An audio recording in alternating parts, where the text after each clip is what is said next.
We've been talking about, especially on Sunday evenings, a great cloud of witnesses.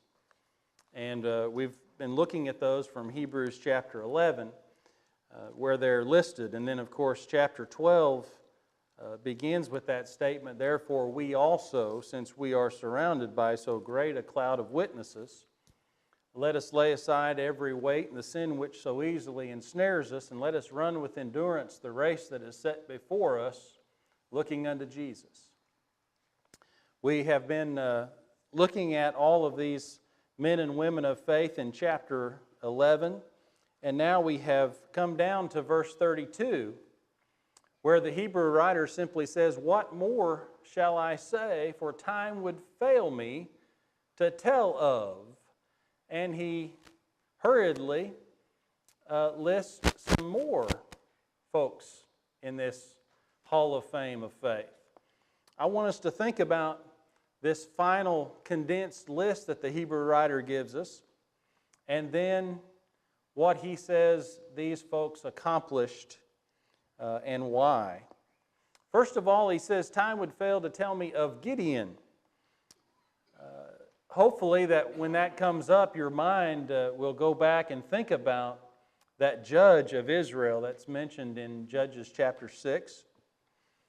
Gideon was an instrument like the other judges raised up to deliver God's people from oppression. In this case, it was oppression of the Midianites. And when God came to Gideon, he came in the form of an angel that saluted him with something along the lines of, "The Lord is with thee, you mighty man of war." Now, Gideon was from the smallest tribe, and he was the least in his father's house.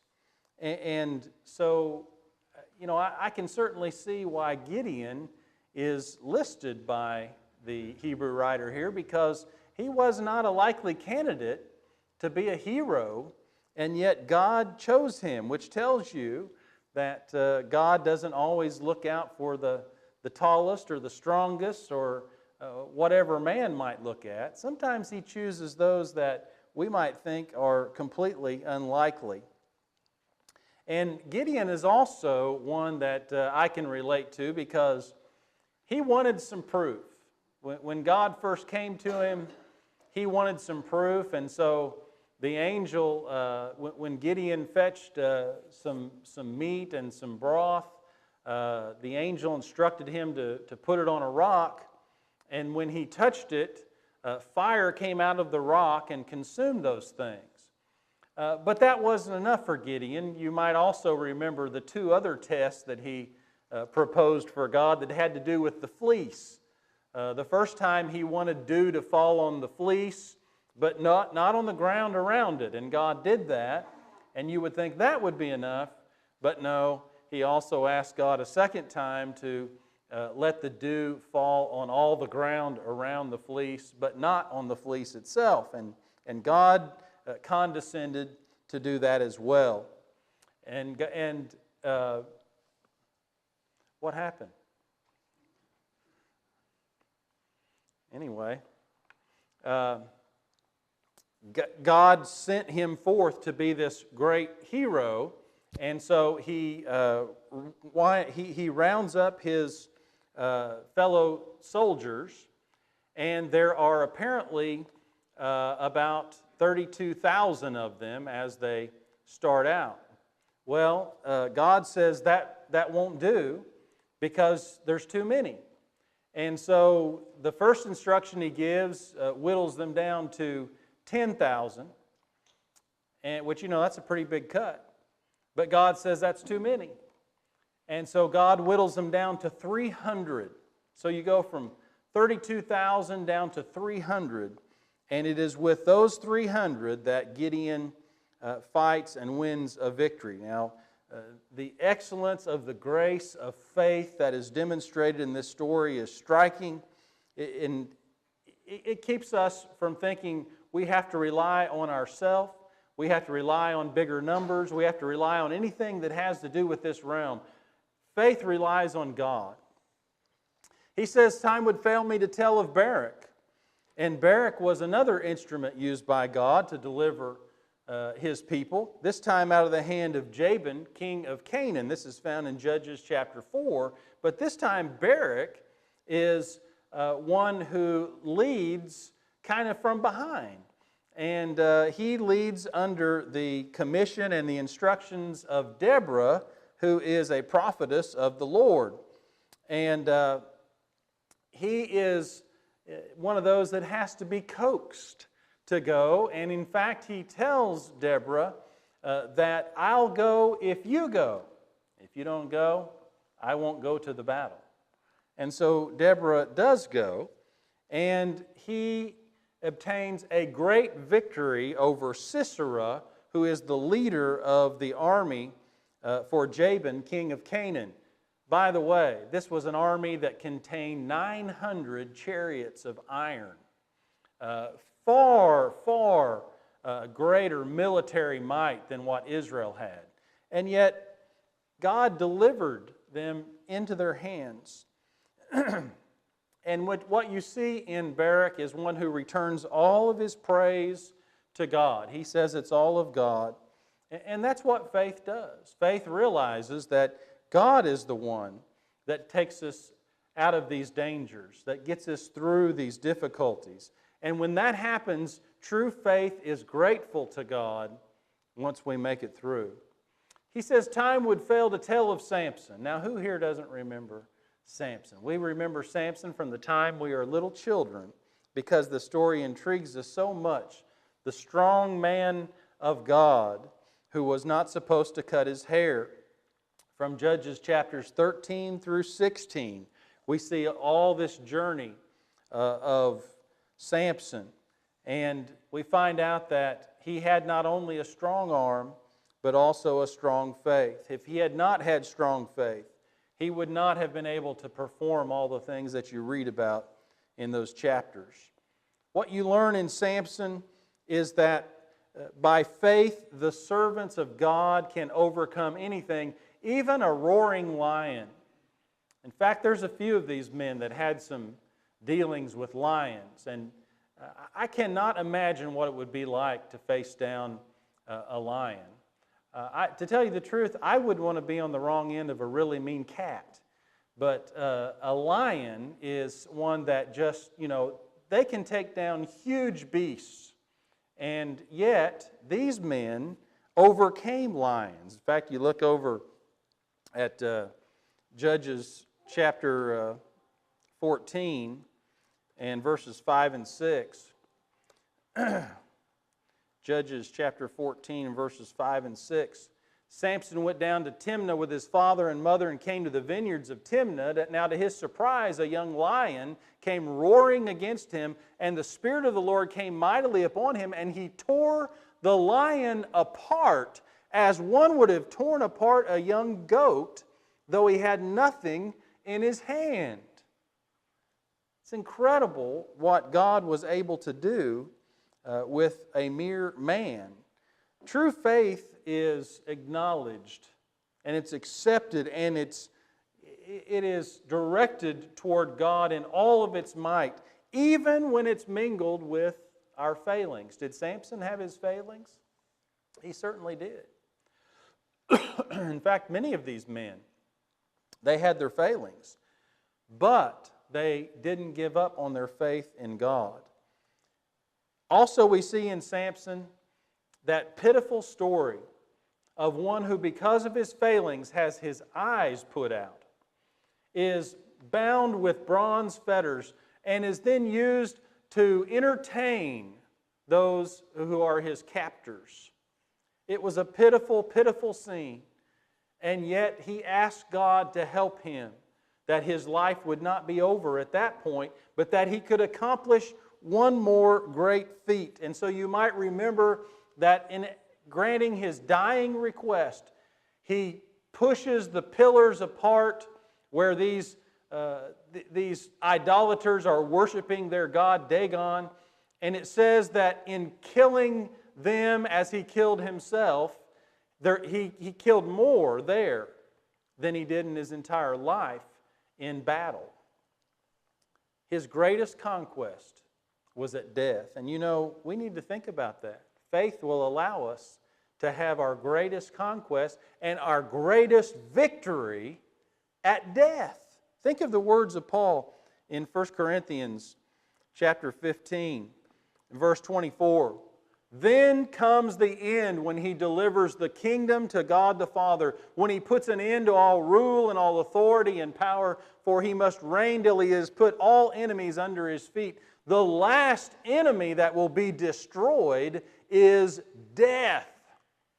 The greatest victory that you and I will experience is going to be at death. Down in verse 55, Paul asked the question, "O death, where is your sting? O grave, where is your victory?" Samson is a stark reminder that even though it seems like such a grim time, the greatest conquest and the greatest victory can be at death. Let's see, let me get back here where I was.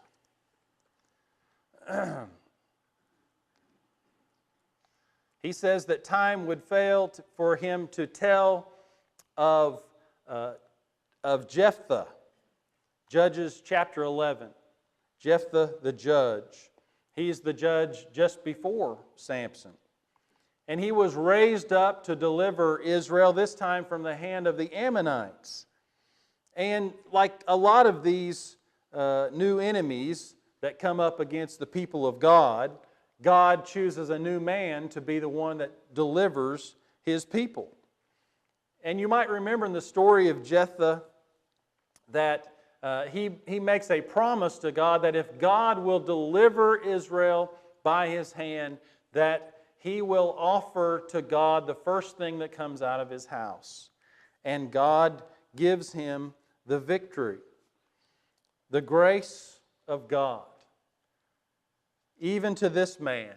Now, when you read the first part of the story of Jephthah, you find out that Jephthah is the son of a harlot. And his brothers cast him out of the house because they say, "You may have our father, but you're not the son of our mother, so get out."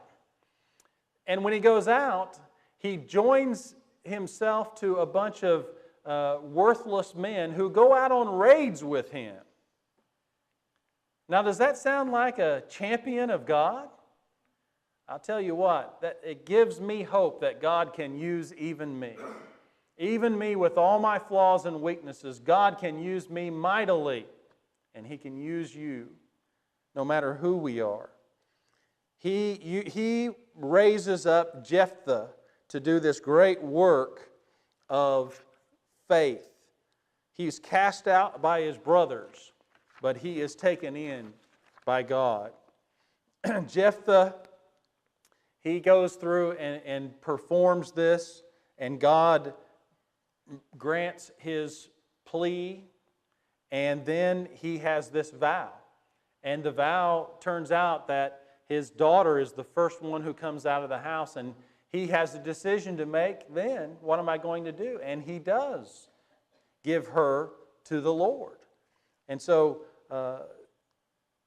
faith might make vows, but faith will pay those vows no matter how hard they are to pay.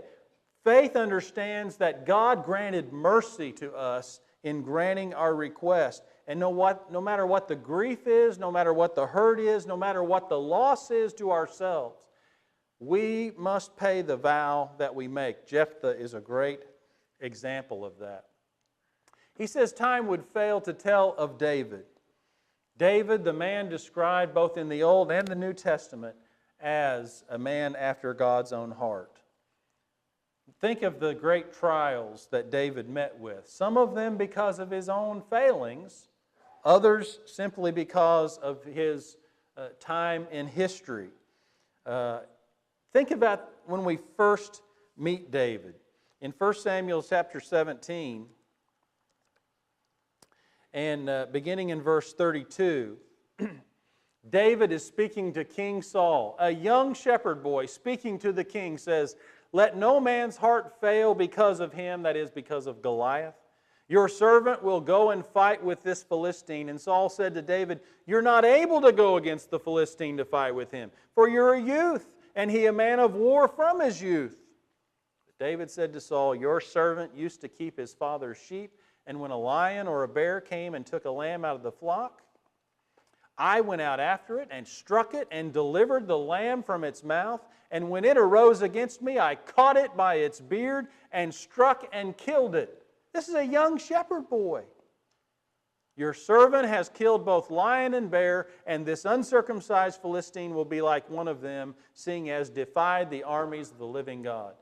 If that is not a statement of faith, I've never seen one. There is a man there who has complete trust in God, and he slew Goliath and had a great triumph over him. The same faith that helped David to slay the lion, the bear, and the uncircumcised Philistine also helped him to endure patiently the malice of King Saul.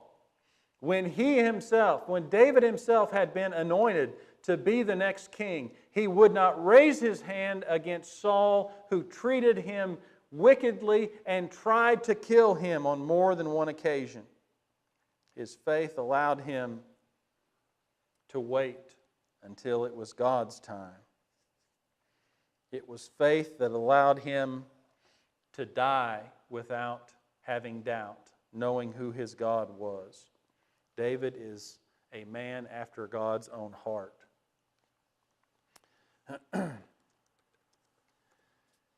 He says time would fail to tell of Samuel. Samuel, of course, should bring to our minds immediately faith, and not just Samuel himself, but the way that Samuel was conceived and brought into this world.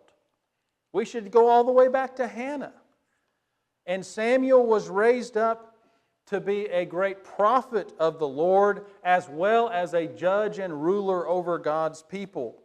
He served Eli the priest as a youth, and I think the story of Samuel ought to inspire us to say, young kids, from the moment they can conceive anything in their minds, need to be exposed to the Word of God, like Samuel was exposed to that with Eli the priest. Samuel is the one who in 1 Samuel chapter 7 and verse 12 talks about raising up the stone that he called Ebenezer, a stone of help, that thus far God has given him the victory. Samuel was a great demonstration of faith. Samuel was the one who anointed Saul to be king, because he was God's man at the time to reveal the mind and the will of God to others. Great faith. And the Hebrew writer adds to the name Samuel and the prophets. And you just think about the prophets who were employed by God with such great tasks, who had to be men of faith. Sometimes they were there to pronounce judgment on those who were evil, even those who were evil in places of authority, to go to a king, to go to a ruler. Sometimes the prophet came to promise mercy. That mercy was going to come from God. Sometimes the prophet came to reprove sin directly. Sometimes the prophet came to foretell remarkable events that were going to happen, that were known only to the mind of God. You can't do that work unless you have faith in Almighty God. And many times, what we see in the prophets is a direct relation to the coming of the Messiah in Jesus Christ. We get all caught up in these stories of what's going on with that prophet right then, when really, if we back up, what we see is all of this is leading up to Jesus Christ. And that is where our faith is to be centered, as the Hebrew writer says in chapter 12. Now I want us to notice what the writer brings up as to what is accomplished by faith. Notice in verse 33, who through faith subdued kingdoms. Go back and read about King David and all the victories that he wrought. Read about Joshua from the time he crosses the Jordan and takes Jericho, goes on to the city of Ai, and begins that campaign throughout Canaan, subduing those kingdoms. And as we talked about earlier, many of those kingdoms much mightier than they were, much stronger, much greater military might, and yet it was faith that allowed them to subdue these kingdoms, not their own hand. Through faith they worked righteousness, both in their public work and in their personal lives. They turned away so many from idolatry to the ways of righteousness. They believed God, and it was accounted to them for righteousness. How many times is that statement made? You know, it was interesting to me. You look at Genesis chapter 15 and verse 6. Abraham, he believed in the Lord, and He accounted it to him for righteousness. Romans chapter 4 and verse 3. What does the Scripture say? Abraham believed God, and it was accounted to him for righteousness. Galatians chapter 3 and verse 6. Just as Abraham believed God, and it was accounted to him for righteousness. James chapter 2 and verse 23. And the Scripture was fulfilled, which says, Abraham believed God, and it was accounted to him for righteousness, and he was called the friend of God. You get the idea, don't you? That great faith is accounted for as righteousness. They wrought righteousness. This is what true faith allowed them to accomplish it. It also says they obtained promises, both general promises and specific, special promises. It's faith that gives us an interest in those promises. It is by faith that we have the comfort of the promises of God. God says, I'll never leave you or forsake you in the Hebrew letter. Faith allows us to believe that. Jesus says, I go to prepare a place for you. And if I go and prepare a place for you, I'll come again and receive you to myself, that where I am, there you may be also. Faith gives us the ability to be comforted by those promises. And we will be blessed to be a part of the tree of life in the end if we're obedient and do His commandments. Faith gives us the comfort of those promises. It's also by faith that we wait for those promises. You know, a lot of times we don't have a choice in the matter. I know that Nita is on a lot of our minds right now. She's in a predicament that maybe all of us will find ourselves in eventually. She's waiting for the promises. She has no choice in when those promises will come to her. She's waiting. And folks, it's at times like that that our faith must hunker down and double up and wait for what God has said He will do. He said He'll do it, and He will do it. And we will receive those. Faith will do that. Faith stopped the mouths of lions. Isn't it interesting how many times we're reading about that? Judges 14, verses 5 and 6. Samson went down, the Spirit of the Lord came upon him, and he tore apart the lion. He didn't just stop his mouth, did he? He tore him apart. 1 Samuel 17 and verses 34 and 35. David said to Saul, your servant used to keep his father's sheep, and when a lion or a bear came and took, I went after it and struck it and delivered the lamb from its mouth.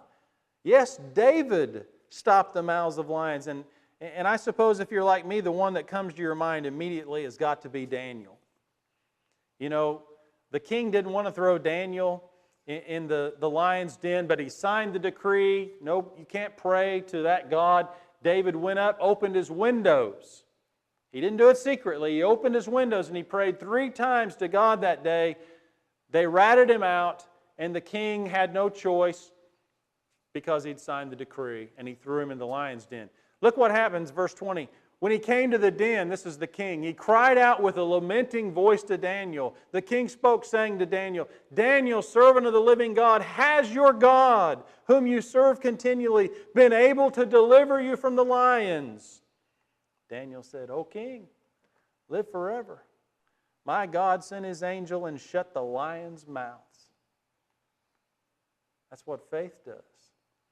You see, if Daniel was not a man of faith, when the decree was signed, he would have just said, well, I can't pray to God anymore, or if I do, I'll just have to shut my windows and do it somewhere where nobody knows.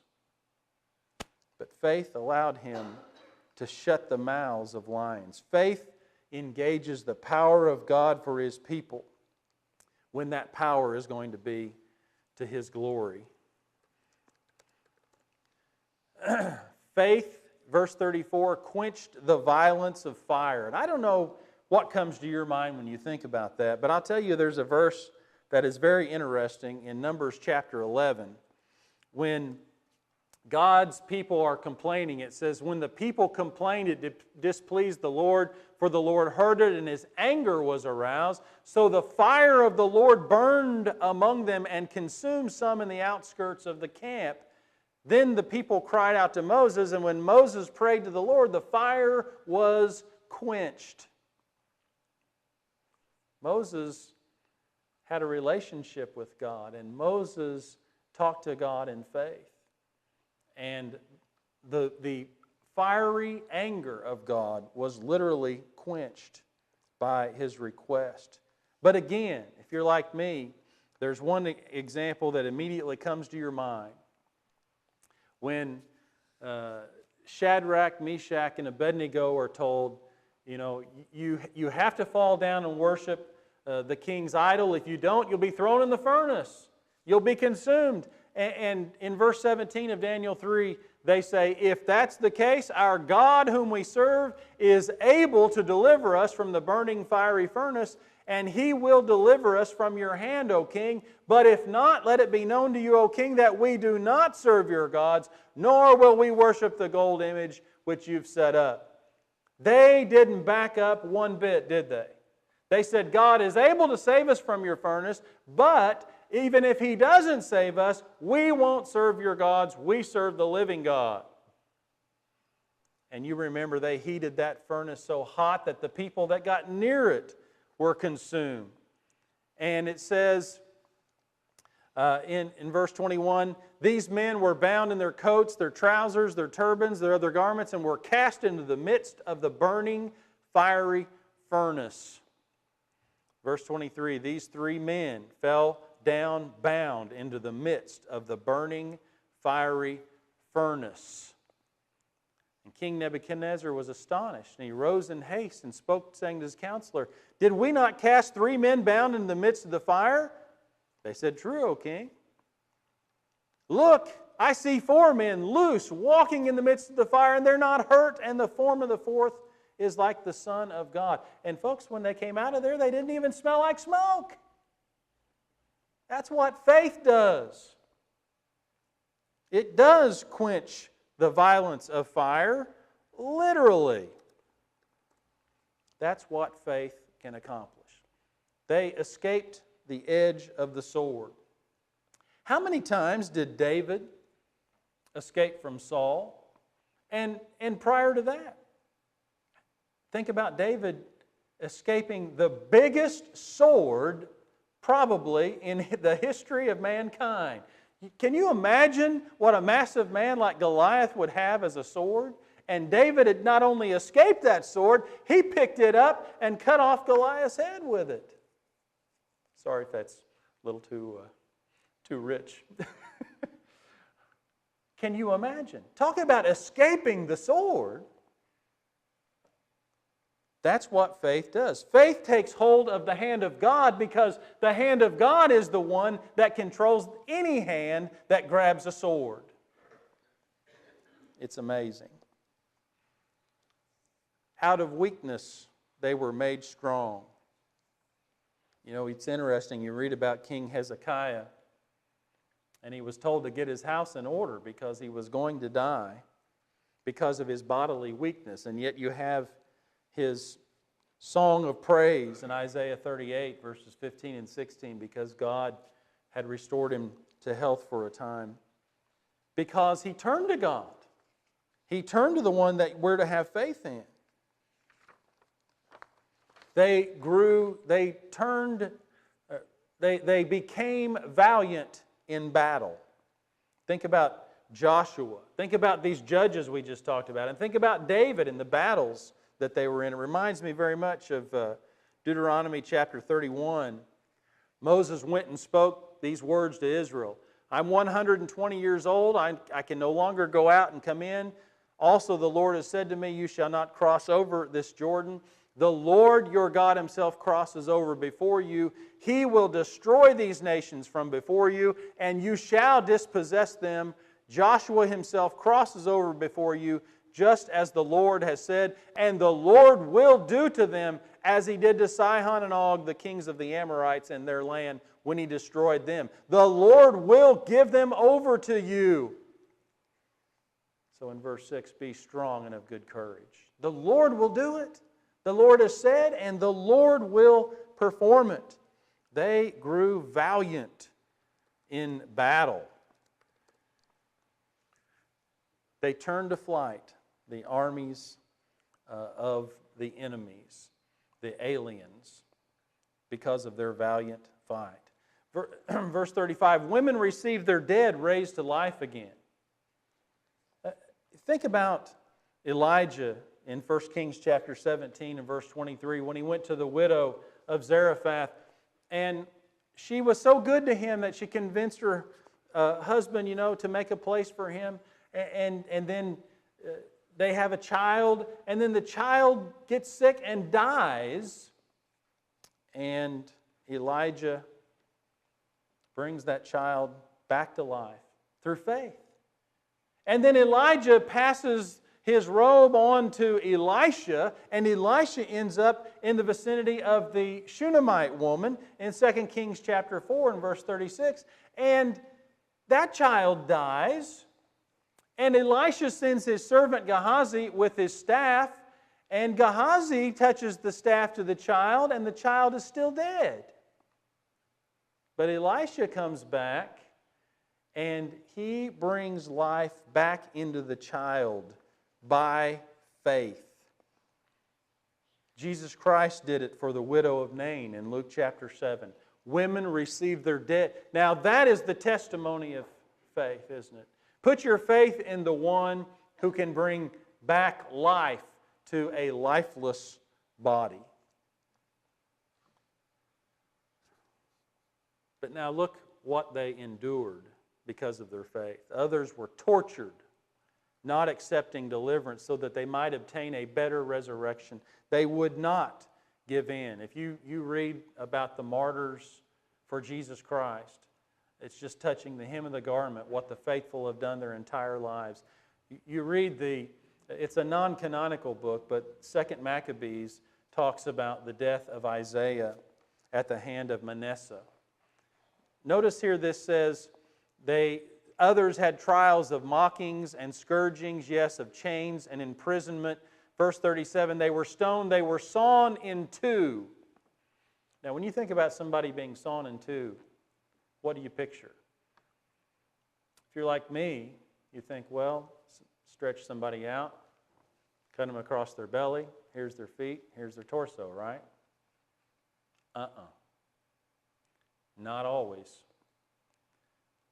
You get on Google and look this up, and there are some old pictures of how they built a platform here. They put the man's one foot here, another foot here, his hand there, and his hand there upside down, and they began the saw right here between his legs and sawed right down through his head. That is the way they believe that Isaiah the prophet died, at the hand of Manasseh. Now you just let that sink in a little bit. When all those people had to do was to say, I denounce my God. I denounce faith in my God. And they could have avoided that. Can you imagine the terrible agony? They didn't have skill saws, folks. That's what faith allowed them to do. God had never done anything but good for them, and they were not going to deny Him, even in death. Verse 38 is true, isn't it? The world was not worthy. This sick, dark, sin-filled world had no business having even the soles of the feet of those men on it. This world's not worthy. Wandered in deserts and mountains and dens and caves of the earth. No place to lay their heads. Wandering about in sheepskins and goatskins. Because they're on the run, going through deserts and destitute places, afflicted, horrible treatment because of their faith in God that they would not renounce. Verse 39, all these having obtained a good testimony through faith, did not receive the promise. God having provided something better for us, that they should not be made perfect apart from us. I want to maybe tie all this together into chapter 12 as our final lesson in this series, maybe in a couple weeks, Lord willing. I don't know about you, but I am just left in awe of these men and women of faith, what they accomplished because of what they knew to be true, and how that ought to affect each one of us. We have not yet suffered the bloodshed, the Hebrew writer says. Why in the world would we not stand up for our God when those men of whom this world was not worthy were willing to lay down their lives for God and not back up one bit? Let us lay aside every weight and the sin which so easily ensnares us, and let us run with endurance the race that's set before us, no matter what that race is. May God help us to do so. We're not here very long, folks. Not very long at all. We better run the race of faith. If we can do something tonight to help you to do in some small way what these folks that we've talked about have done, if we can help you, please let us know right now while we're standing and singing. Sing the wondrous song.